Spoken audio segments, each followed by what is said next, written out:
Assalamualaikum Ustaz. Waalaikumsalam warahmatullahi Apa kabar Ustaz? Alhamdulillah. Alhamdulillah. Terima kasih Ustaz sudah meluangkan waktunya bersama-sama kita di malam Rabu ini untuk membahas ilmu. Salah kalau nggak datang ke Rabanian. Masya Allah. Silakan Ustaz. Auzubillahi minasyaitonirrajim. Bismillahirrahmanirrahim. Assalamualaikum warahmatullahi wabarakatuh. Alhamdulillahilladzi arsala rasulahu bil huda wa dinil haq liyuzhirahu 'alad dini kulli wa kafa billahi shahidah. Wa ashhadu an la ilaha illallah wahdahu la syarikalah wa ashhadu anna Muhammadan abduhu wa rasuluh. Ya ayyuhalladzina amanu taqullaha haqqa tuqatih wa la tamutunna illa wa antum muslimun. Ya ayyuhan nasu taqu rabbakumul ladzi khalaqakum min nafsin wahidah wa khalaqa minha zawjaha wa bassa minkum rijalan katsiran wan nisaa wattaqullaha alladzi tasaaluna bihi wal arham innallaha kana 'alaikum raqiba. Ya ayyuhalladzina amanu taqullaha wa qulu qawlan sadida yuslih lakum a'malakum wa yaghfir lakum dhunubakum wa may yuti'illaha wa rasulahu faqad faza fawzan 'azima. Amma ba'du fa inna asdaqal hadisi kitabullah wa khairal huda huda Muhammadin sallallahu alaihi wasallam wa syarral umuri muhdatsatuha wa kullu muhdatsatin bid'ah wa kullu bid'atin dhalalah wa kullu dhalalatin finnar. Ma'asyiral muslimin wal muslimat, sidang majelis jamaah Drabanians yang Allah muliakan dunia dan akhirat, menyapamu ya Allah adalah sesuatu yang layak setiap orang mengerti bahwa memang setiap kebaikan yang kalian inginkan, yang kalian hayalkan, dikembalikan kepada yang menciptakan kalian. Allahu khaliqu kulla syai' wa huwa ala kulli syai'in wakil. Allah yang mencipta, Allah yang menjamin. Ini sudah rububiyahnya Allah. Maka kalau orang berilmu tentang Allah, dia akan berhusnuzon kepada Allah. Bahwa tidaklah Allah ciptakan makhluk di atas bumi ini kecuali Allah jamin rizkinya. Ini sudah hukum dasar. Makanya tauhid rububiyah ini merupakan dasar ubudiyah kita kepada Allah. Surat Adz-Dzariyat ayat 56 ini surat yang sering dibaca. Ada rububiyah, ada uluhiyahnya. Wa ma khalaqtul jinna wal insa illa liya'budun. Tidaklah Allah ciptakan jin dan manusia kecuali untuk beribadah kepada Allah. Allah katakan, aku ciptakan jin dan manusia. Ini kan rububiyahnya Allah. Tidak ada di atas muka bumi ini yang berani mengakui telah menciptakan makhluk yang bernama manusia dan jin kecuali Allah. Karena kalau ada orang berani mengaku menciptakan jin dan manusia, ini sebuah bentuk kekufuran.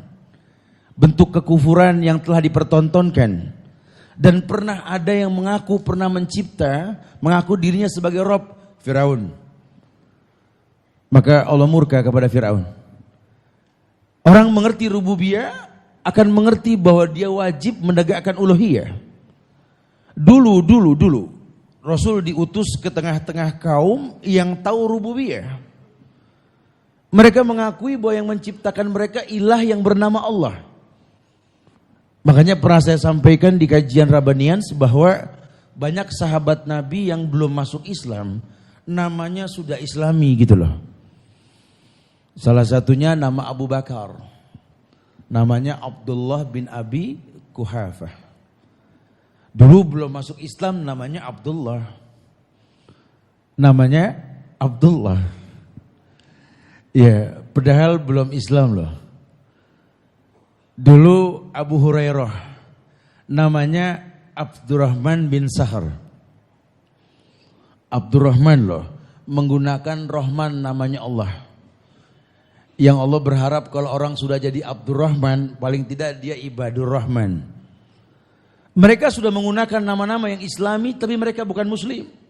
Karena nanti berujung pada khilaf tentang masalah uluhiyah. Ini sahabat menekankan sekali, yang tahu arti kesyirikan kami para sahabat yang pernah melakukan kesyirikan di zaman jahiliyah. Ketika banyak orang mengatakan bahwa mereka mengatakan bahwa mana'buduhu illa liyuqarribuna ilallahi zulfa. Bahwa dulu ketika turun ayat yang Rasul sampaikan ke masyarakat yang mengaku Allah sebagai Robnya, dilarang sama Rasul untuk minta kepada mayit. Ayyuhum aqrabu yarjuna rahmatahu. Lebih dekat mana si mayit ke Allah atau kamu yang minta ke mayit ke Allah? Ayyuhum aqrabu yarjuna rahmatahu. Hei, buat para pencinta kuburan dengerin. Ayyuhum aqrabu yarjuna rahmatahu. Lebih dekat mana kamu ke Allah atau mayit yang kamu minta ke Allah? Kalau standar manusia biasa yang mungkin tidak kenal Allah akan mengatakan deketan mayit ke Allah dat. Dia mah tinggal padang mahsyar akhirat. Kalau kita kan masih ada fase mati dulu, barzah dulu, baru berikutnya. Ini kalau hitungan alam. Tapi kan bukan itu permasalahannya. Tersinggir dengan ayat yang diturunkan pertama kali, Iqra, baca. Siapa yang bisa baca? Yang hidup. Maka Nabi mengatakan, qiraatil Qur'an indal mayyit laisa lil mayyit fa innama lil qari'. Bacaan Quran yang kau lantunkan untuk saudaramu yang mati, bukan untuk yang mati, ini Quran untuk yang hidup. Orang mati sudah tidak bisa baca Quran. Orang hidup yang bisa baca Al-Quran. Kenapa? Karena Quran Allah katakan, dzalikal kitabu la raiba fihi hudan lil muttaqin. Dzalikal kitab itu Quran. La raiba fihi. Tidak ada sirai di dalamnya. Gitu loh. Tidak ada keraguan. La raiba fihi. Hudan lil muttaqin. Quran dipastikan tak ada keraguan di dalamnya. Siapa orang yang tak ragu dengan Quran? Ya orang yang hidup. Antum pergi ke pojokan negeri mana, pergi dah. Yang namanya Quran tuh tidak bakal bisa berubah. Quran ya Quran. Paling covernya yang berbeda. Tidak ada di pojokan dunia ini yang berani merubah Quran. Kecuali orang-orang Syiah yang jahil murakab. Gitu loh. Dia bikin mushaf Fatimah. Gitu. Cuma maksa pemerintah melalui MUI untuk mengakui keberadaan mereka seorang muslim. Ajib. Betul? Lawang syahadatnya beda. Qurannya beda. Lawang zinah dibilang halal mut'ah. Mau ngaku-ngaku Islam kan Masya Allah. Betul. Oh maaf. Lakum dinukum waliyadin. Kalau masih hilaf mazhab kita berani mengatakan Assalamualaikum. Tapi kalau sudah bicara akidah, maaf. Salam untuk kalian. Salamun ala manittaba'al huda. Gitu loh. Yang Nabi sampaikan kepada pemimpin-pemimpin kafir lainnya. Kita ucapkan salam. Cuma bukan mengucapkan selamat, doa agar kalian diberikan hidayah. Dahsyat. Masya Allah. Iqra, baca, yang bisa baca orang hidup. Itu Quran petunjuk. Tidak ada keraguan di dalamnya. Hudan lil muttaqin. Kalau pengen itu Quran yang tak ada keraguan di dalamnya, jadilah orang yang bertakwa. Karena isi Quran itu hudan, petunjuk buat orang yang bertakwa. Cuma orang hidup yang bertakwa. Siapa orang yang bertakwa? Orang yang menghindari perbuatan-perbuatan yang dibenci oleh Allah. Orang yang bertakwa, orang yang betul-betul menjaga agamanya. Takwa yang dia dapat karena kemaksimalan ibadah yang dia lakukan. Dia orang yang berilmu bahwa yang namanya agama ini betul-betul merujuk pada apa yang Allah perintahkan, Nabi contohkan, sahabat melakukan. Makanya dikatakan oleh Ibnu Katsir bahwa Lau kana khairan la sabaquna ilai. Kalau sudah bicara agama, kalau seandainya agama yang kalian lakukan ini baik, la sabaquna ilai. Orang-orang sebelum kalian sudah melakukan. Tapi kalau kalian berbuat sebuah aktivitas keagamaan sementara para sahabat radhiyallahu anhum, para tabi'in, para tabi'ut tabi'in, ulama yang 4, mazhab yang 4 tidak melakukannya, maaf. Ya, tidak ada kebaikan yang dihayalkan dengan cara yang seperti itu. Subhanallah. Islam inginkan kita berilmu. Ayyuhum aqrab wa yarjuna rahmatahu. Lebih dekat mana kamu ke Allah ketimbang mayit ini ke Allah? Ya kamu yang hidup. Karena orang hidup bisa mendoakan mayit, betul. Bahkan Nabi ajarkan cara kita mengucapkan salam sama mayit.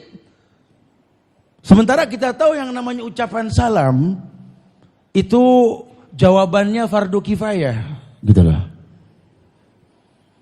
Jadi kalau ada ucapan salam, jawabannya fardu kifayah, wajib dijawab, cuma nggak perlu semua. Cukup ada yang menjawab, salah satu saja sudah cukup lah. Ada Rasul ajarkan kita mengucapkan salam kepada mayit.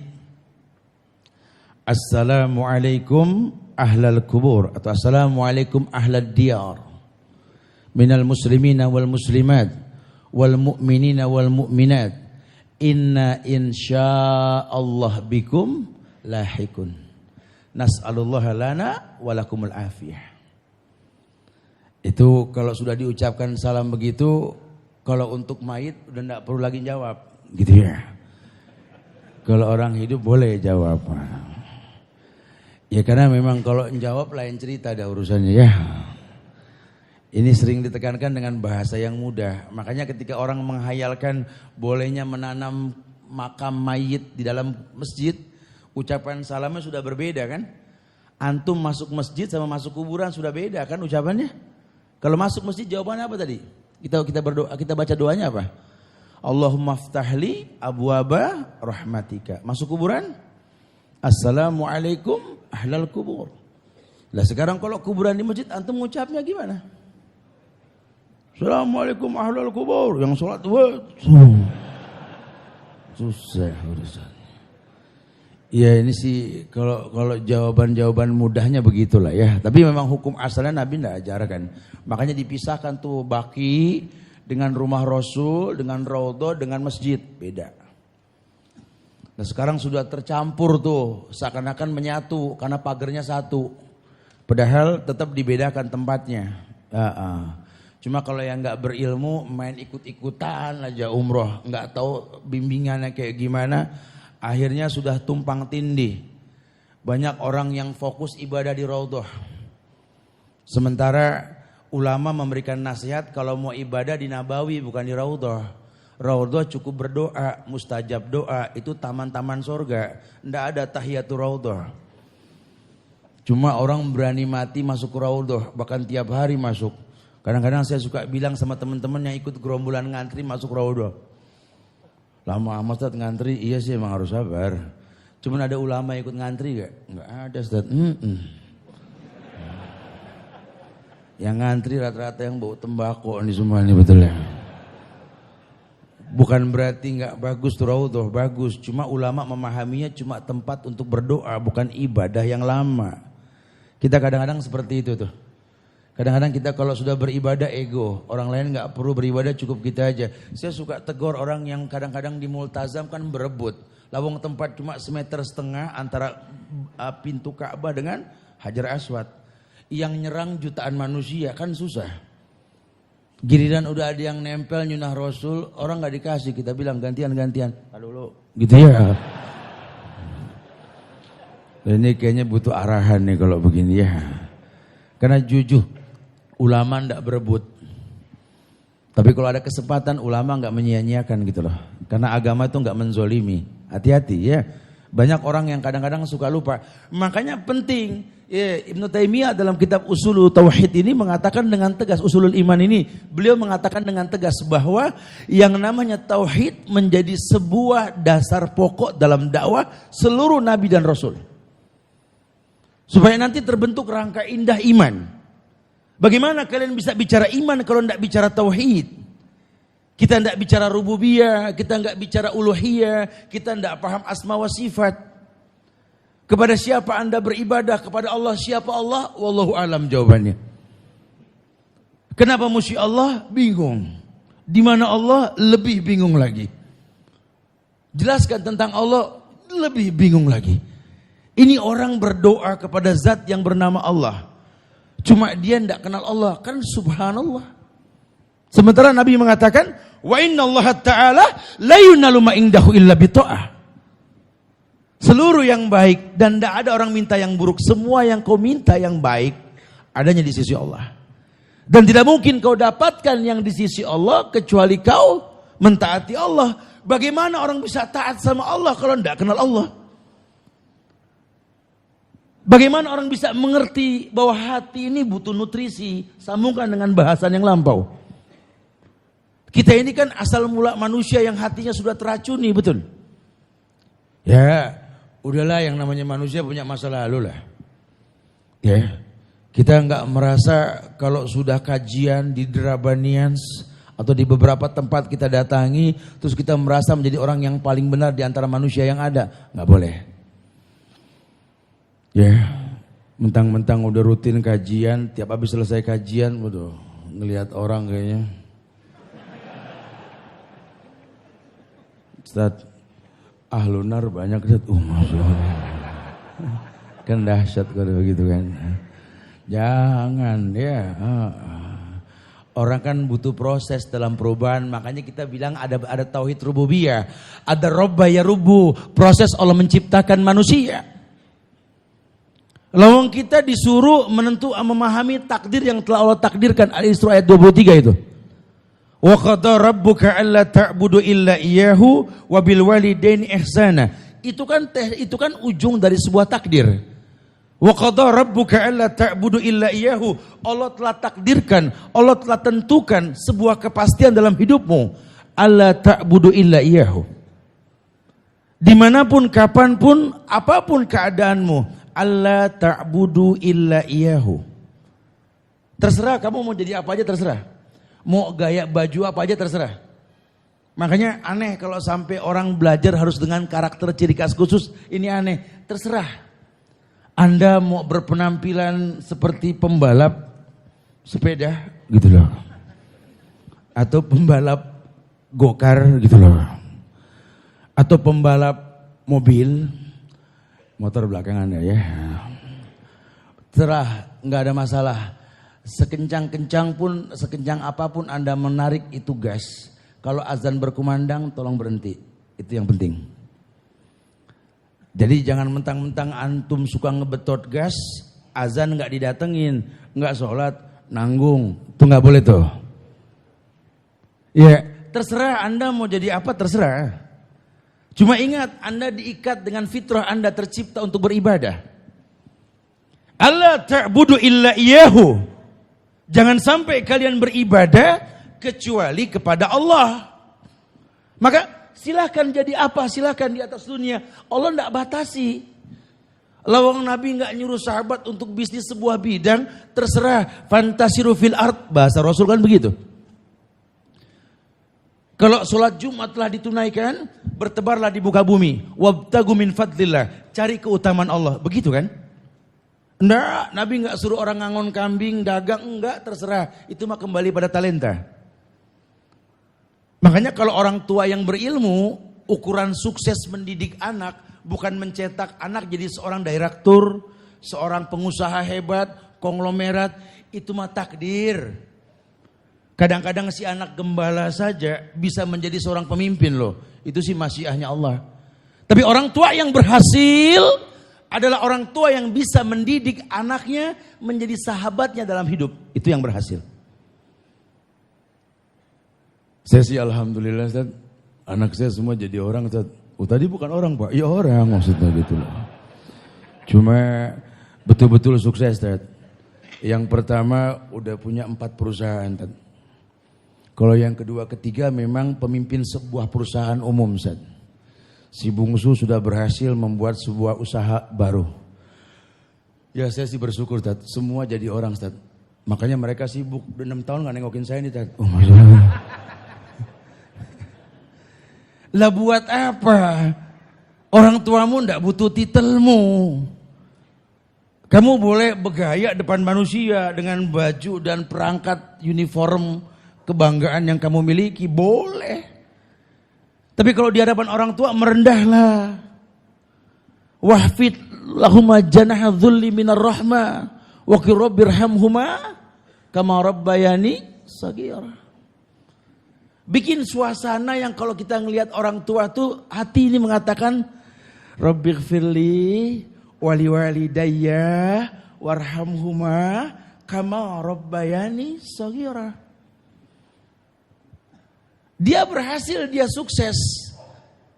Tapi dia orang yang gak meninggalkan 5 waktu. Di sujud terakhirnya dia berdoa. Di tahiyat akhirnya dia berdoa. Rezeki ketika dia dapat, dia pun umrah. Di pojokan mana tempat yang mustajab, dia bergelantungan, dia meminta kepada Allah. Tetap lisannya basah mengatakan, Rabbighfirli wali walidayya warhamhuma kama rabbayani shaghira. Ini orang tua berhasil. Mencetak generasi yang memang Allah inginkan. Tapi generasi tersebut bisa paham seperti itu kalau basically rububiyahnya dia pahami. Ini Quran hudan linnas, hudan lil muttaqin, manusia yang bertakwa. Kalau sampai Quran dibacakan kita nggak tertunjuki, ya ada yang salah. Memang umum dzalikal kitabu la raiba fihi tadi sudah sepakatlah tanpa khilaf. Bahwa yang namanya Quran la raiba fihi. Ini akidah. Akidah kita harus mengakui bahwa Quran itu tidak ada keraguan di dalamnya. Bicara nanti cara baca Quran itu khilaf furu'. Enggak harus orang baca Quran kayak Sesudes, Sesurem atau siapa, Muhammad Toha atau enggak harus begitulah. Ya yang penting antum baca Quran antum paham, selama tajwidnya benar silakan. Jangan paksakan. Quran betul-betul menunjuki kalian. Apalagi kalau sampai kalian baca orang dengar paham, Masya Allah. La yahdiyakallah rajulan wahidan khairun laka min humrun ni'am. Itu perkataan Rasul pada Ali loh. Ali, satu orang saja tertunjuki dalam dakwah yang kau sampaikan lebih baik daripada harta yang paling mahal, ba'unta merah. Karena agama ini tidak ada paksaan, sampaikan saja. Wa ma anta alaihim bijabbar ya Muhammad. Itu kan bahasa Allah. Kamu Muhammad tidak bisa paksa orang, tidak bisa. Sudah sampaikan saja, sampaikan. Jelaskan sama mereka bahwa mereka makhluk manusia yang tercipta untuk beribadah. Bahwa manusia tercipta tentu memiliki pencipta. Siapa penciptanya? Bahas. Dan ternyata memahami pencipta itu bukan sesuatu yang mudah. Kalau kita tidak berusaha mencari. Karena nanti banyak juga orang mengaku sebagai hamba Tuhan. Tapi ketika ibadah dia nggak mengerti bahwa Allah ciptakan dia, Tuhan Allah menciptakan dia, betul-betul tidak main-main. Bahkan Allah utus pada setiap umat seorang Rasul. Ani'budullaha wajtanibut taghut. Allah utus pada setiap umat seorang Rasul. Ani'budullaha, untuk mengajarkan ibadah kepada Allah. Wajtanibut taghut, dan menjauhkan taghut. Sehingga walikullin ja'alna sir'atan wa minhajan. Pada setiap nabi dan rasul ada cara dalam beragama. Makanya nanti kita nggak boleh beragama seperti nabi-nabi lain. Nabi kita Muhammad, Rasul kita Muhammad. Ya sudah beragama dengan cara Muhammad. Ya bicara akidah kita disuruh contoh para nabi terdahulu. Tapi kalau kaifiat cukup Rasul sebagai uswah. Laqad kana lakum fi Rasulillahi uswatun hasanah. Telah ada suri toladan yang terbaik pada diri Rasulullah sallallahu alaihi wasallam karena rekomendasi Allah. Qul, katakan ya Muhammad, in kuntum tuhibbunallah fattabi'uni. Katakan ya Muhammad. Amar perintah, wajib Muhammad menyampaikan. In kuntum tuhibbunallah fattabi'uni. Kalau kalian mengatasnamakan cinta dalam ibadah kepada Allah, tolong jangan karang-karang ibadah. fattabi'uni, ikuti aku. Imam mutlak, sallu kama ra'aitumuni usolli. Salatlah kalian seperti kalian melihat aku salat. Khudhu anni manasikakum, ambil cara haji kalian. Au alaikum bisunnati wa sunnatil khulafai rasyidin al-mahdiyyin, addu alaikum bin nawajiz. Ikuti sunnahku atau sunnah para sahabatku. Atau perkataan Nabi yang mengatakan hadhihi sabili adu ilallah ala basiratin ana wa manittaba'ani wa subhanallah wa ma'ana minal musyrikin fattabi'uhu wa la tattabi'us subula fatafarraqu bikum an sabili. Banyak loh hujah dalilnya. Makanya tidak ada alasan kalau sampai orang beribadah membuat sebuah alasan. Bahkan mengatakan ini memang tidak ada Rasul ajarkan Ustaz, tapi baik. Masya Allah. Saya paling takut kalau dengar kata-kata yang dibaca sama Imam Malik tuh dalam kitab Al-Muwatta tuh. Ini mah Imam Malik, saya nggak tahu dah kalau ada kiai sekarang menentang perkataan beliau ini. Man ibtada'a fil Islam bid'atan yaroha hasanah faqad za'ama anna Muhammadan khana risalah. Itu Imam Malik lo yang ngomong, saya cuma nyampein doang lah. Ya. Barang siapa membuat sesuatu yang baru dalam agama berkaitan sama ibadah dan dia anggap sesuatu yang baru itu baik, faqad za'ama, dia telah menganggap anna Muhammadan khana risalah, bahwa Nabi Muhammad telah mengkhianati kerasulannya. Makanya rangka imannya berantakan kalau ngelongkap dalam pemahaman. Nanti perkataan ini bahkan ditentang sama banyak orang. Tapi kata Umar bin Khattab begitu. Sementara ada hadis Nabi, ada Quran, dimansuh sama perkataan Umar bin Khattab. Padahal maksud Umar bin Khattab yang dimaksud bid'ah di sini adalah sesuatu dalam bentuk bahasa. Karena tidak ada bahasa lain kecuali bid'ah. Cuma mau bilang apa? Memaksakan sebuah hal. Ini terjadi. Makanya ketika sesuatu yang baru dalam agama dianggap sebagai reformasi, yang terjadi ya gafatar. Betul. Lawang Nabi palsu kok dilepas gitu loh. Ya bakal bikin yang boten-boten urusannya. Nasihatin, suruh tobat. Kalau dia mengulang lagi pun hukum mati. Di Islam seperti itu. Ya lihat bagaimana Abu Bakar menegakkan hukum kepada Musailam al-Kadzab, lihat. Dan para perusak-perusak agama, lihat, enggak main-main. Ya, ini kalau dibiarkan akan banyak nanti karena cikal bakalnya sudah ada.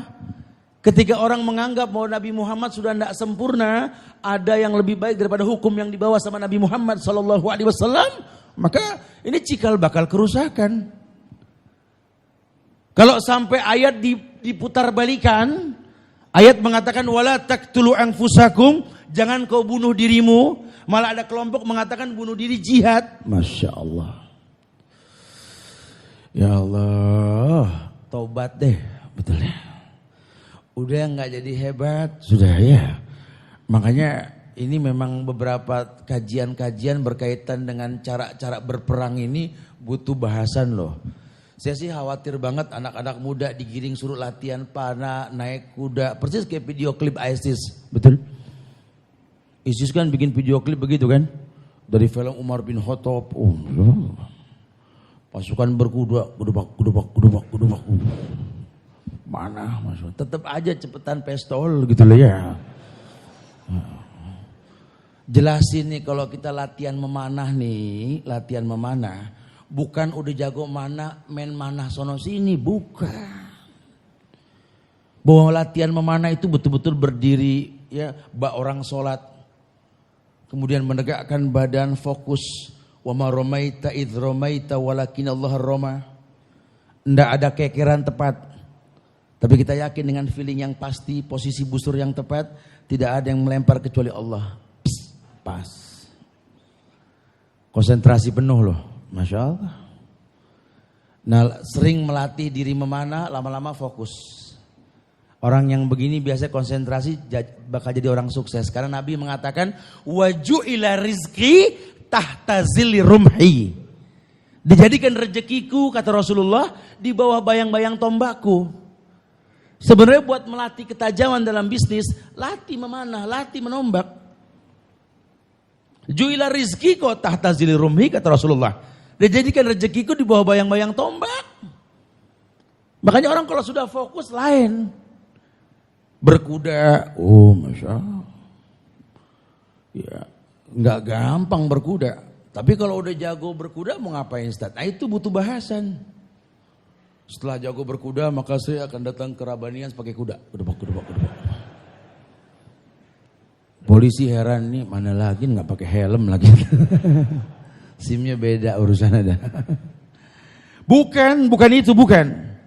Jadi butuh jabaran, jangan cuma modal semangat, tidak. Karena kalau nggak dijelaskan tentang pelatihan-pelatihan seperti ini, takutnya orang beragama pakai perasaan loh. Yang orientasinya jihad, karena kan benda tajam, pisau, senapan, panah, itu kalau kita sudah sering megang, hawanya pengen nyoba loh. Ya, yang udah sering mah berasa dah. Orang kalau udah ngomong megang pisau, ceritanya nggak jauh dari berantem gitu ya. Diserang, cara nangkis, begitu dah pokoknya. Seputar itu. Dulu pernah ada yang datang ke Rasul, anak-anak muda yang kekar badannya. Jago memanah, pandai bermain pedang. Mengendarai kuda pun pakarnya. Ya Rasulullah, ajaklah kami berperang bersamamu. Kami siap berjihad. Tinggi besar, pandai memanah, jago main pedang, pandai menunggang kuda, layak berperang. Semangat nafsu dia perang sama Rasul. Apa kata Rasul? Mau jihad? Iya. Punya orang tua gak? Punya. Berbakti sana. Ini sama orang tua gak akur, berantem mulu, ngomong jihad. Betul? Muka merah, yuk kita jihad. Kenapa ente? Tadi bapak rese banget. Begitu. Dzirwatu sanamihi al-jihadu fisabilillah. Puncaknya agama ini jihad. Enggak gampang orang bicara jihad tuh enggak gampang. Luas, makna jihad tuh luas sekali. Makanya jangan terbrainwash sama tontonan-tontonan yang sifatnya hayalan. Jadi kita kayak kepancing nonton film kolosal gitu ya. Seakan-akan kita berada di dalamnya gitu loh. Apalagi yang ditonton 3 dimensi. Kayak kesedot gitu ya. Ini kan bahaya sekali. Ketika Nabi mengatakan dzirwatus sanamihi al-jihadu fisabilillah, itu enggak main-main loh. Puncaknya agama tuh jihad. Kenapa? Karena berkaitan dengan rububiyah. Yang memberikan kemenangan tuh Allah. Sekarang kalian paksa Allah supaya kasih kemenangan dengan cara yang Allah benci. Ini kan subhanallah. Ini kan meremehkan Allah. Allah berikan hukum sebab akibat. Memang akan datang akibat pada setiap sebab. Tapi kalau basically-nya ridhonya Allah, la yadurukum man dhalla idza tadaitum. Tidak ada yang membahayakan kalian kalau kalian berada di atas keridhaan Allah. Makanya beliau si penulis kitab Ushulul Iman ini tegas mengatakan bahwa yang namanya tauhid ini dasar iman. Tidak akan pernah orang bisa, iman itu kan keyakinan dengan hati yang diucapkan dengan lisan, dibuktikan dengan perbuatan. Ibadah, ini iman nih. Kalau tauhid kita belum betul, timbulnya nanti sum'ah. Jadi sombong. Panitia juga merasa paling pintar ketimbang yang lain. Atau mungkin yang sering dengar pun merasa sudah bisa. Permasalahannya bukan itu. Antum kalau sudah jadi rutinitas penghobi majelis para masyayikh. Ini saya merasakan sekali ya. Kalau duduk di majelis saya itu. Kayaknya kalau saya ngomong tuh otak sambil ngomong. Ini kitab ini halaman sekian, foto ini. Apa hal gitu loh. Karena yang dia sampaikan seperti yang sudah pernah kita baca. Tapi lihat. Ekspresi dari pemahaman dia. Lincahnya lidah dia memutar kalimat yang berujung kepada la ilaha illallah. Karena nanti kan pada akhirnya ucapan yang kita lontarkan, kalau karena visualisasi yang kita pandang, suara yang kita dengar, itu mewarnai hati. Kalau yang dilihat baik, yang didengar baik, hati ini akan baik. maka yang keluar juga baik, gitu loh. Itu dasar sekali ya. Kalau kita lihat cara jihadnya Rasul, ya, dengar caranya, memandang ulama yang mengajarkannya, hati itu bersih loh. Maka yang keluar juga yang bersih.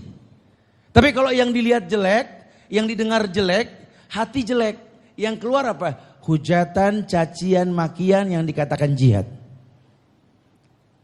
Bagaimana Anda bisa mengatakan caci maki Anda, yel-yel yang Anda ucapkan, spanduk yang Anda buat untuk mencaci maki pemerintah dari pinggir jalan dikatakan jihad? Allahu Akbar. Anda telah menentang hadis yang mengatakan syibabul muslim fusuq wa qitaluhu kufrun. Mau diputar kemana nih dalil? Mencaci maki orang Islam dari pinggir jalan fasik, membunuhnya kafir. Karena memberikan hidayah kepada seseorang itu tugas Allah. Kita cuma mencontoh yang Nabi ajarkan, yang sahabat melakukan. Kemudahan bakal kalian dapat. Tapi kalau kalian bikin metode tersendiri pada ibadah yang telah dicontohkan, mungkin akan terjadi istidraj.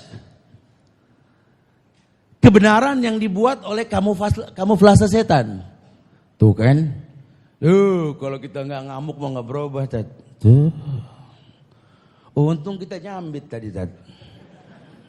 Waktu yang kemarin kita demo nggak nyambit. Nggak ada perubahan gitu ya. Oh, Masya Allah. Kalian berkorban dah pasang bom bunuh diri. Ya tujuannya sih cuma sok terapi aja. Biar Indonesia tahu kita ada. Ya, yang kalian perbuat telah membuat banyak yatim. Kalian tidak tahu istrinya menangis di malam hari bingung besok apa yang mereka makan. Kalian tidak tahu seorang anak menangis tak bisa memanggil ayah lagi. Atau orang yang cacat karena ulah kalian. Kantor mana yang nerima orang yang tidak punya kaki? Coba. Sementara agama ini tidak menimbulkan kerusakan. Makanya saya tegas mengatakan, wallahi negeri apa yang kalian hayalkan dengan cara membantai? Bangsa tentram yang kalian ingin ciptakan yang seperti apa? Kalau kewas-wasan yang kalian jabarkan di masyarakat. Ingat, tidak ada kebaikan datang dengan cara yang Allah haramkan. Sampai kapanpun tidak benar. Pahami rububiyah. Sehingga orang yang betul-betul mengenal rububiyahnya Allah, dia akan tahu betapa agama ini lembut. Lianna dina yusrun, karena agama sebuah kemudahan. Perintahnya yassiru wala tu'assiru. Coba gampangin manusia, jangan bikin dia sulit. Basiru wala tunaffiru, kabar gembira kasih, jangan bikin mereka lari. Biarlah nanti kesempurnaan agama, ilmu yang menyempurnakan. Dia mau duduk manis aja udah bagus betul di masjid, betul? Tadinya tiap dengar ajan kabur kayak di ruqyah. Masya Allah. Udah cakep betul lah. Dia mau masuk ke masjid, ditutup itu pala, udah alhamdulillah. Masalah bentuk mau kecekek, mau apa, biarin. Nanti waktu yang bercerita, betul lah. Ketika ilmu makin tambah, kesempurnaan akan datang dengan sendirinya. Jangan hakimi agama orang lain. Orang yang paham rububiyah tahu bahwa hidup ini butuh proses. Yuk berproses dalam agama. Mudah-mudahan manfaat, kita berdialog. Masya Allah, terima kasih Ustaz atas pembahasannya, menarik dan menyemangati. Tibalah kita di sesi tanya jawab. Kepada Brothers dan Sisters Side bisa bertanya secara langsung. Kita mulai dari sisi Brothers Side. Silakan yang mau bertanya langsung mengenai materi malam ini. Silakan, Pak. Oke, kita udah dapat penanya nih.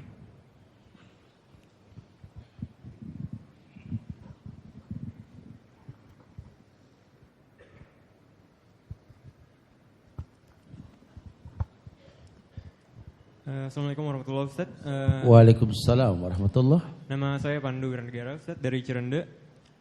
Saya mau nanya Ustaz, jadi tadi kan Ustaz bilang kalau sebenarnya puncak dari agama ini adalah jihad. Dan sebenarnya saya juga kepikiran, udah berapa kali juga dengar kajian dari Ustaz juga, bahwa sebenarnya ya bentuk akhir dari tauhid yang sempurna itu juga adalah akhlak. Dan apakah kemudian juga ini bisa dikatakan bahwa kan ada hadis yang menyatakan bahwa ada 70.000 orang ya yang akan masuk surga tanpa hisab karena tauhidnya sempurna. Dan apakah orang yang tauhidnya sempurna ini juga adalah orang yang akhlak-akhlaknya juga sempurna gitu Ustaz? Terima kasih. Jazakallahu khair. Tayyib, Masya Allah. Iya. Ya, kalau merujuk pada kitab yang kita bahas rujukannya Usulul Iman, ya beliau lebih menegaskan bahwa memang tauhid itu adalah dasar dan merupakan sebuah pondasi untuk terbentuknya iman. Makanya orang-orang yang beriman ini orang yang terbentuk dengan tauhid. Jadi kalau sampai orang tersebut masuk surga sebanyak 70.000 tanpa hisab adalah orang-orang yang betul-betul bertauhid, itu betul sekali. Allah akan janjikan kemuliaan. Mereka tidak butuh ruqyah, mereka tidak suka di ruqyah. Bukan berarti mereka menolak syariat ruqyah. Karena ruqyah itu syariat dalam Islam. Orang kalau butuh ruqyah boleh, cuma kalau dikit-dikit di ruqyah itu yang haram, gitu loh. Sama dengan berobat. Berobat itu diperintahkan. Tapi kalau dikit-dikit berobat was-was ya haram. Ya, Allah kasih sembuh, Allah kasih sakit itu nikmat. Ya, kita jangan komplain. Makanya orang sakit suruh doainnya gimana? La ba'sa tahur insyaallah. Artinya apa? Wallahu alam. Awas. La ba'sa tahur insyaallah. Enggak apa-apa, ini sakit ngurangin dosa, mensucikan kalian gitu. Jangan kesinggung, makanya enggak usah diterjemahin lagi sakit. Sakit ya Allah, nggak apa-apa ngurangin dosa. Oh begitu ya kadang-kadang ya. Makanya kalau pakai bahasa Arab nggak kesinggung kali. La ba'sa tahur insyaallah. Syafaakallah. Allah kasih sembuh kamu insyaallah. Karena kalau kamu nggak sakit dipertanyakan kemanusiaan kamu. Oh Masya Allah. Manusia harus sakit gitu ya. Wallahu a'lam. Naam, betul. Baik, sister side. Kalau sudah ada mic-nya langsung di. Assalamualaikum warahmatullahi wabarakatuh. Waalaikumsalam warahmatullahi wabarakatuh. Saya Siska dari Tangerang. Saya ingin menanyakan Ustadz, apabila saudara kita salah satunya, entah itu paman, abang, atau yang lainnya, terpengaruh oleh pasukan Ghafatar, sementara ia dalam keadaan terhimpit dalam musibah yang Allah berikan sebagai ujian, bagaimana kita selaku keponakannya atau saudaranya sesama ikatan keluarga mengingatkannya kembali kepada jalan yang benar kepada Allah. Terima kasih. Assalamualaikum warahmatullahi wabarakatuh. Waalaikumsalam warahmatullahi wabarakatuh. Terima kasih Mbak Siska. Maksudnya itu mungkin ketika ada orang terhimpit ya Ustadz, apapun kasusnya, lalu ada yang menawarkan kemudahan gitu, padahal itu salah gitu, bagaimana harus dikembalikan kepada Allah? Memang firqah atau kelompok yang bersiasat dengan siasat yang mereka buat, di Islam itu siasah artinya politik. Siasat itu haram di luar perang. Karena siasat itu tipu daya. Jadi kalau ada satu paham menawarkan sebuah paham dengan menyiasati keadaan orang yang diajak bersiasat tersebut, maka haram hukumnya. Ya, salah satunya Ghafatar atau apa, mungkin saya nggak tahu, nanti Indonesia akan tercipta model-model firqah yang lain nantinya. Kita nggak pernah tahu nanti apa lagi namanya gitu ya. Terserahlah, itu urusan mereka masalah nama. Cuma yang pasti ya perlu ada dialog. Makanya Imam Syafi'i bilang kalau ndak ada turun ayat lain dalam bentuk Quran, cukup surat Wal Asri. La fi khusr ilal ladzina amanu wa amilus solihat wa tawasaw bil haq watawasau. Manusia yang dikatakan tidak rugi adalah manusia yang beriman, beramal soleh, yang saling menasehati. Sehingga kita ngobrol sama paman kita, ngobrol sama sepupu kita, ngobrol sama semua orang, bergaul. Kadang nggak semua orang paham Quran dan Sunnah, tapi setiap orang bisa paham gerakan kamu gitu loh. Visualisasi. Ini kan karena kurang dialog, kita biarkan orang masing-masing punya pendapat dalam beragama.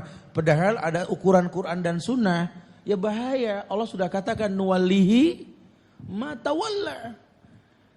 Kalau hukum sudah jelas, Quran dan Sunnah, cuma kalian bikin cara yang gak ada di Quran dan Sunnah, kalian ikuti yang gak ada di Quran dan Sunnah, nuwallihi ma tawalla gitu kan. Kan kupalingkan dia sejauh mungkin. Terjadi. Ya, ketika orang menganggap bahwa Islam ini seperti pendapat guru-guru mereka, sementara Quran sudah ada, hadis sudah ada, ya sudah dipalingkan.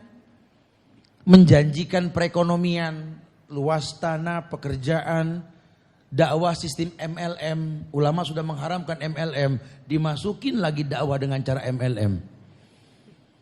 Yang bawa dan yang dibawa akan diuntungkan gitu loh. Ini kan bahaya sekali. Sementara cara menyampaikan dakwah ini kan Rasul telah ajarkan.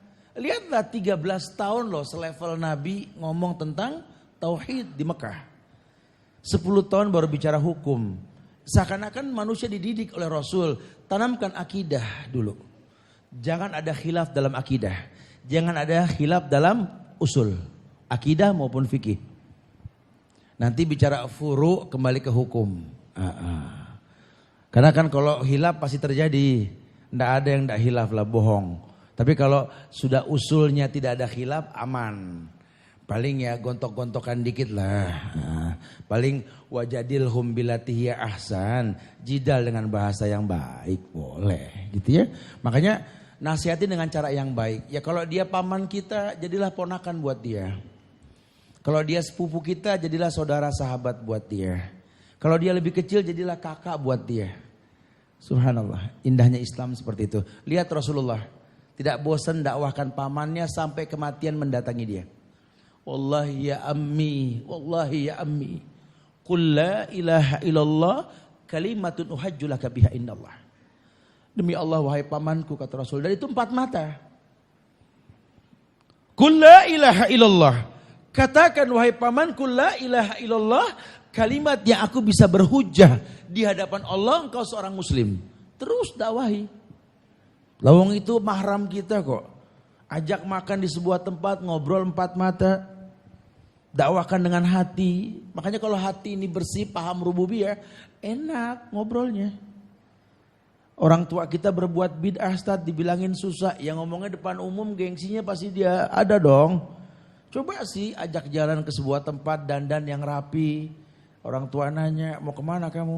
Mau jalan sama papa. Oh Masya Allah. Tuntun dia dengan sayang. Ada makanan enak yang kita suka makan waktu kecil dulu. Oh Masya Allah, senang sambil makan ngomongin. Dia dengar. Ini ngomongin di rumah dia. Sambil ngunyah makanan yang dia beli. Ngunyah bang. Wah, kalau Allah wa qala Rasul. Kata si papa, ini anak kurang ajar nih. Numpang makan ngomong mulu gitu. Nggak nyampe dakwah ya. Allahu a'lam bishawab. Nah. Oke. Depan sini ya, boleh. Ini waktu lumayan masih panjang ya untuk pertanyaan ya. Boleh nanti sekalian mungkin berdialog juga. Assalamualaikum warahmatullahi wabarakatuh. Waalaikumsalam warahmatullahi. Nama saya Yunus Pak Ustaz. Barakallahu Tadi Ustaz ngomong ini kan masalah tentang yang penting kan baik. Ini saya mau bicara tentang Al-Quran. Al-Quran kan diciptakan oleh Allah Subhanahu Wa Taala, diturunkan kepada Rasulullah. Naam. Bagaimana tentang zaman sekarang yang kalau dalam Islam itu membaca Al-Quran kita harus berwudu. Kalau download di handphone ini gimana Ustaz? Orang membaca. Ya, itu ya Ustaz. Barakallahu fiikum. Ya, terima kasih Pak Ingis. Terima kasih. Iya, memang tidak ada pengkhususan orang baca Quran tuh harus wudu. Tapi merupakan adab dan tingkat ilmu seseorang kalau mau berwudu sebelum baca, gitulah. Ini kan masalah menyentuh Quran tidak wudu atau sudah wudu, ini kan kasusnya muhdas. Zaman Rasul enggak ada. Zaman Rasul Quran tidak ada semuanya. Zaman Umar baru disusun, betul? Zaman Utsman disempurnakan terus sampai sekarang, sampai sempurna tuh Quran gitu loh ya. Hingga khilaf la yamassuhu ilal mutahharun banyak diterjemahkan tidak boleh menyentuh kecuali orang yang suci. Padahal yang sahih yang dimaksud la yamassuhu ilal mutahharun ini yang membawa yang dimaksud malaikat Jibril. Ruhul Kudus yang membawa Quran. Ada khilaf nanti di situ. Tapi secara umum yang sahih memang tidak ada kewajiban membaca Quran dengan wudu. Cuma kalau antum bermazhab dengan mazhab para ulama, bahkan kita bisa melihat Imam Malik. Ketika ada orang datang ke beliau pengen nanya hadis, Beliau tanya, ada apa kau datang kemari? Ingin bertanya tentang sebuah hadis. Tunggu sebentar. Dia masuk ke dalam rumah, dia keluar sudah basah badannya. Apa yang kau lakukan Imam Malik? Mandi junub. Kenapa? Aku bersuci. Karena kau ingin bertanya tentang hadis yang orang yang mulia yang mengatakan hadis tersebut Muhammad. Bahkan Imam Malik pun ingin mengucap hadis dalam keadaan bersuci. Karena pengen ambil hikmah berkah dari hadis yang disampaikan. Itu da'bus sholihin namanya. Kebiasaan orang saleh. Jadi kalau memang satu waktu antum tidak bersuci, antum boleh baca Quran. Tapi kalau antum bisa bersuci, bersucilah sebelum baca Quran, itu afdal. Wallahu a'lam. Taib. Kalau dengan handphone itu Ustaz? Ya? Bagaimana dengan Quran yang di handphone? Ya lebih muskilah kan? Kalau mushaf beda dengan handphone sudah pasti. Tapi kalaupun Quran di handphone ya nggak ada permasalahan. Karena cuma memang letak tempat tulisan saja. Lebih boleh lagi. Wallahu a'lam bishawab. Barakallahu fiik, Ustaz. Barakallah. Kita himbau untuk nanti jalan ke bazarnya, brothers bisa turun tangga lalu belok ke kiri, sementara sisters turun tangga bisa langsung terus saja nanti mendapati bagian sisters di bazar. Kita sister side sekarang. Giliran sister side, ada yang mau bertanya? Langsung saja kalau sudah Silakan. mic-nya. Ya, Assalamualaikum warahmatullahi wabarakatuh. Waalaikumsalam warahmatullahi wabarakatuh. Ustadz, saya ada 2 pertanyaan. Boleh bertanya lebih dari 1? Boleh, silakan. Dengan siapa? Saya Riri, rumahnya di Cibubur. Oke, silakan Mbak Riri. Pak Ustadz, gini, pertanyaan pertama saya. Ada beberapa masjid yang kalau kita sedang ada kajian atau apapun gitu, itu suka ada ritual seperti membaca Al-Fatihah untuk imam ini, imam itu gitu. Apakah itu termasuk dalam bid'ah? Kalaupun itu memang tidak termasuk dalam bid'ah, hanya mengantarkan doa untuk orang yang sudah meninggal, apa manfaatnya gitu Pak Ustadz? Toh itu dijadikan kebiasaan gitu jatuhnya. Seperti itu yang pertama. Kemudian yang kedua, bagaimana cara kita menanggapi jadi gini, kalau ada kasus orang mau menikah, laki-laki ingin menikahi perempuan, tapi perempuan tersebut beda akidah terhadap kita, ya taruhlah dia kafir gitu ya. Tapi si laki-laki ini bersikeras mengeluarkan dalil Al-Maidah ayat 5, di mana di situ memperbolehkan laki-laki menikahi wanita ahlul kitab kalau saya nggak salah bunyinya. Nah, apakah itu masih berlaku sampai dengan saat ini atau memang waktu itu banyak sekali kasus wanita yang ahlul kitab dan harus didakwahi, makanya keluarlah Al-Maidah ayat 5 itu, atau bagaimana Pak Ustadz dengan keadaan yang sekarang? Ya, begitu aja pertanyaannya. Oke, terima kasih Mbak Riri. Barakallahu fiik. Terima kasih. Silakan Ustaz. Iya, Al-Fatihah itu adalah Quran, bagian dari Quran. Bahkan dikatakan Al-Fatihah artinya pembuka Quran, Al-Fatihah. Dikatakan sama Rasul, qiraatil Quran indal mait laisa lil mait fa innamalil qari. Bacaan Quran untuk mait, bukan untuk mait tapi untuk yang baca. Yang memang sahabat pernah melakukan meruqyah dengan Al-Fatihah. Mungkin hilafnya di sini. Ketika kita membacakan Al-Fatihah buat yang sakit. Gitu ya, meruqyah. Ini berhilaf ulama di sini. Tapi kalau Al-Fatihah dikirim untuk mayit, ini sepakat ulama mengatakan bid'ah.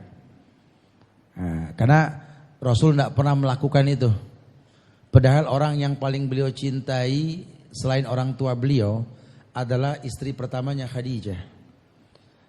Yang Aisyah mengatakan, aku sangat mencemburu kepada seorang wanita yang tak pernah aku bertemu dengannya. Khadijah, gitu ya. Rasul wafat di dadaku, tapi yang dia ucapkan Khadijah. Tapi Rasul nggak pernah kirimkan Al-Fatihah kepada Khadijah. Betapa cintanya Rasul kepada anak-anaknya sampai kepada Ibrahim yang meninggal dari Maryam Kipti. Nabi nggak pernah bacakan Al-Fatihah. Karena memang qiraatil Quran indal mayit laisa lil mayit fa innamalil qari. Jadi mutlak. Ya, apalagi sampai dikhususkan bacaan tersebut buat orang-orang tertentu, ila hadrati fulan, yang sahih ila hadratillah. Kita baca Quran untuk keharibaan Allah, bukan ke manusia. Tapi kalau kita baca Al-Fatihah, bertawasul dengan Al-Fatihah boleh. Marilah kita doakan saudara-saudara kita yang sakit, mudah-mudahan Allah jadikan sembuh insyaallah. Kita berharap dengan Al-Fatihah yang kita baca ini kita bisa bertawasul setelah ini. Berdoa untuk si orang-orang yang sakit masih boleh tuh. Jadi kita masing-masing baca Al-Fatihah, setelah baca Al-Fatihah kita berdoa, boleh. Karena a'udzu bikalimatillahi tammah gitu kan. Aku berlindung dengan kalimat-kalimat Allah, dan Al-Fatihah kalimat Allah. Boleh. Kita mau doain orang tua kita, Rabbi firli wali walidayah. Sebelum doa kita baca Al-Fatihah dulu, boleh. Karena memang Al-Fatihah itu kalimat-kalimat yang dahsyat yang bisa kita bertawasul dengannya. Wallahu a'lam bishawab ya. Kemudian yang kedua, Perkawinan beda agama. perkawinan beda agama. Ini memang khilaf, lagi-lagi khilaf furu'iyah, fikih ya. Tetapi jumhur ulama lebih mengharamkan melakukannya karena iman orang sekarang tidak seperti orang dulu. Tujuannya sih betul, pengen mendakwahi orang non muslim ini. Dengan modal rasa dan cinta bisa membimbing dia ke surganya Allah. Padahal kadang-kadang si orang yang pengen bimbing orang tersebut ke surga malah belum tahu surga. Cuma syahwat yang terselubung saja gitu loh. Ya karena mungkin kadang-kadang orang non muslim tersebut lebih vulgar dalam penampilan, lebih bisa menimbulkan syahwat. Ya hati-hati ya, jangan tergoda dengan penampilan. Yang kita butuhkan tuh anak yang soleh. Bagaimana anak yang soleh ini kita miliki? Saya pernah sampaikan di sini ada nasihat ulama dari Yaman. Al-walad lil khal. Hei laki-laki, al-walad lil khal. Anakmu tergantung iparmu. Masya Allah. Maksudnya apa? Kamu menikah dengan perempuan yang keluarganya kamu tidak dakwahi Islam. Kemudian kamu punya anak dari dia. Kamu meninggal. Anak kamu di tangan siapa? Al-walad lil khal. Anakmu tergantung iparmu. Betul? Sehingga kalau memang kamu saja belum bisa mendakwahi diri kamu, gimana kamu menghayalkan sorga buat orang lain? Ini bahaya. Ulama sering nasihatin kayak begitu. Yang paling baik, ku anfusakum wa ahlikum nar. Wallahu alam bisa. Walaupun ada pendapat mengatakan boleh. Saya nggak mengharamkan mutlak karena memang ada pendapat. Kalau si orang lakinya memang betul-betul mengerti cara mendakwahi wanita tersebut silahkan. Tapi kalau bernari-nari di atas ketidakpahaman perempuan karena agama, hati-hati, takutlah kepada Allah. Nah buat perempuan, lihat laki-laki yang cuma bukan dengan ucapan, visualisasi. Karena orang tuh dilihat pada tingkah laku, pada akhirnya bukan cuma sekedar ucapan yang dia ucapkan. Wallahu a'lam. Ayo Ustaz, barakallahu fiik. Ini ada pertanyaan, sebelumnya nanti kita tahan dulu. Ini ada pertanyaan tertulis bahwa mungkin ini sangat berkaitan dengan bahasan kita tentang tauhid rububiyah. Jika Allah sudah mengetahui akan manusia menyebabkan kehancuran di muka bumi ini, mengapa Allah tetap menciptakan manusia, Ustaz? Itu aja. Barakallahu fiik. Ayo, entah kita tanya sama Allah kenapa itu. Bahkan Allah mengatakan walau syi'na la ataina kullan nafsin hudaha walakin haqqal qawlu minni la amla anna jahannama minal jinnati wan nasi ajma'in.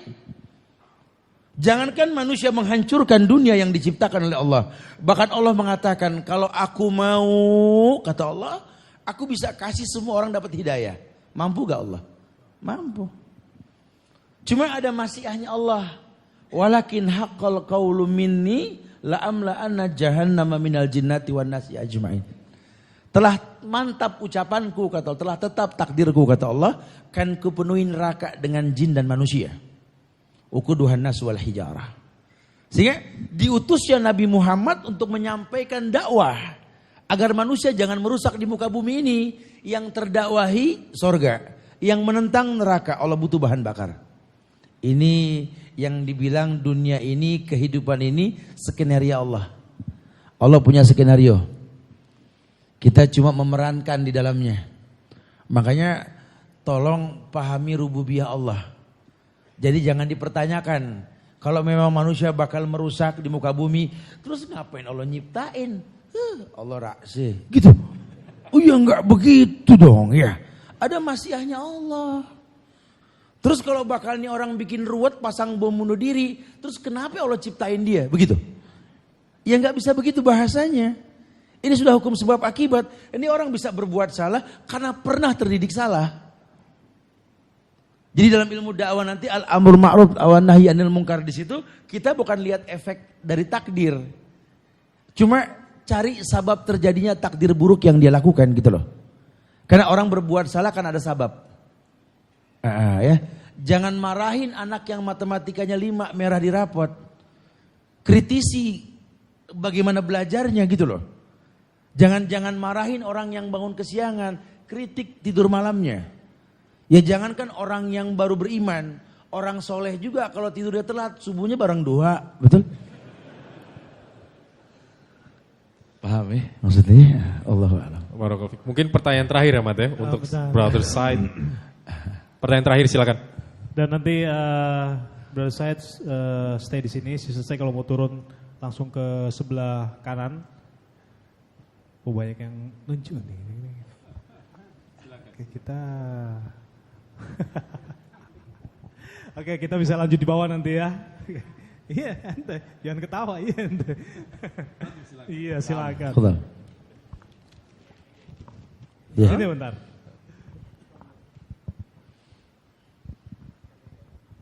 Bagi yang belum sempat tanyakan di atas, kita lanjut di bawah insya Allah masih ada waktu. Karena Assalamualaikum Al Ustaz. Waalaikumsalam warahmatullahi wabarakatuh. Ini sangat menarik sekali karena mempelajari tentang tauhid, rububiyah, uluhiyah, dan al-asma wa sifat. Afwan, nama antum siapa? Oh iya, nama saya Iksan. Ihsan, barakallahu Iya. fiik. Silakan Mas Ihsan.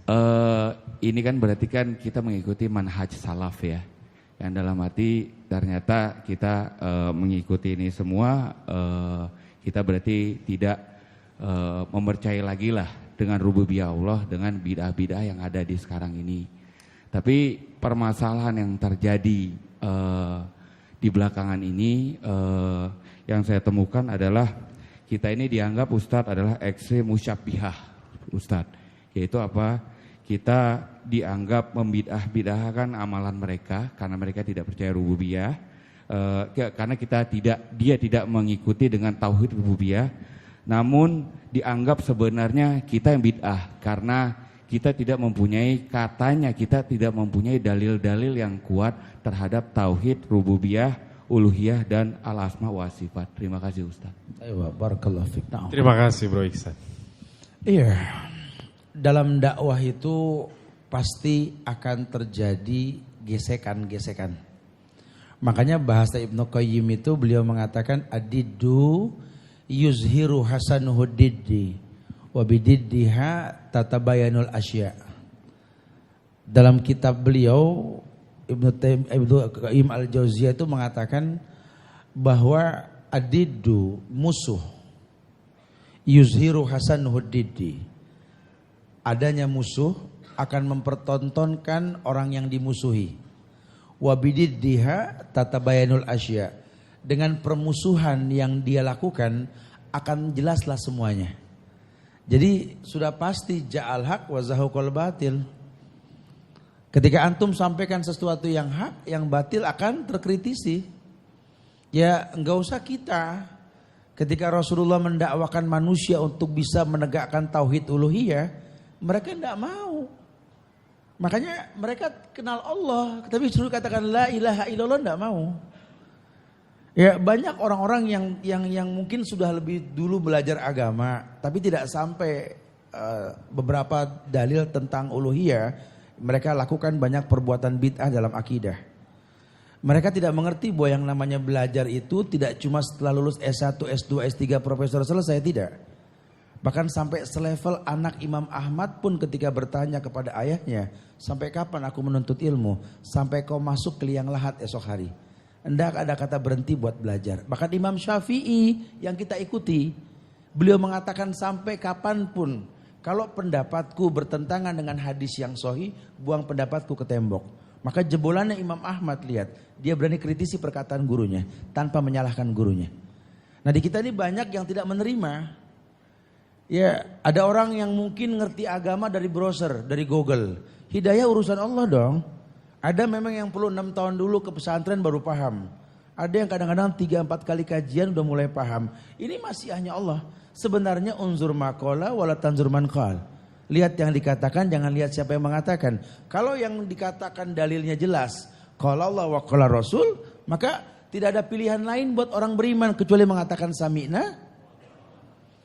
Padahal kalau antum penyuka baca buku, kitab-kitab ulama yang sahih, itu footnote-nya jelas. Malah ahlul bid'ah enggak berani memberikan footnote dalam kitab-kitab ya. Kalau pencinta buku tahu ini. Nah, ya. Sekalipun dia meletakkan footnote di bawahnya itu kila wa qala, katanya tanpa dalil. Makanya demi Allah, rumusnya cuma satu, antum beragama dengan dalil. Jangan taklid. Kalau perlu antum sudah nyunah, antum tidak pakai celana yang isbal. Orang tanya kenapa celana kamu kok di atas mata kaki atau sebatas mata kaki? Antum berikan dalil. Ya, Rasul mengatakan kullu izarin tahta qadamain an-naru haqqu bih. Konsekuensi saya mengatakan contoh yang terbaik Rasul, dan Rasul pernah mengatakan setiap kain yang di bawah mata kaki neraka lebih berhak. Dahsyat. Apa mereka bisa mengatakan ini enggak jelas dalilnya? Ayyuhum aqrabu yarjuna rahmatahu. Ini ayat. Lebih dekat mana kamu ke mayit atau mayit ini ke Allah? Kamu ke Allah atau mayit ini ke Allah? Mana'buduhum illa liyuqarribuna ilallahi zulfa. Dari zaman Nabi, semua pencinta kuburan dari zaman Nabi mengatakan mana'buduhum, kami tidak menyembah pemayit ini. Illa liyuqarribuna ilallahi zulfa. Kami cuma menjadikan takarrub, tawasul. Dari zaman Nabi sampai sekarang sampai. Kita enggak nyembah kuburan, cuma bertawasul. Walid, tolong aneh Walid, begitu. Ya, ini kan bahaya sekali ya. Wallahu a'lam bishawab. Nah. Toib, Ustadz, mungkin waktunya sudah di penghujung acara. Silakan dengan kesimpulannya, Ustadz. Ya. Barakallahu fiik. Dan sambil Ustadz menyampaikan kesimpulan, silakan untuk Sister Said agar turun terlebih dahulu dari sebelah kanan, dan nanti Brother Said setelah simpulan selesai baru boleh turun sebelah kiri. Silakan, Ustadz. Ya, jemaah yang Allah muliakan, kita merasakan betapa dahsyatnya agama. Ternyata mengaji itu bukanlah sesuatu yang membuat kita boring. Mendalami agama itu membuat sesuatu yang seakan-akan ada unsur magnetik dalam diri kita. Ketertarikan kita untuk mendalami agama.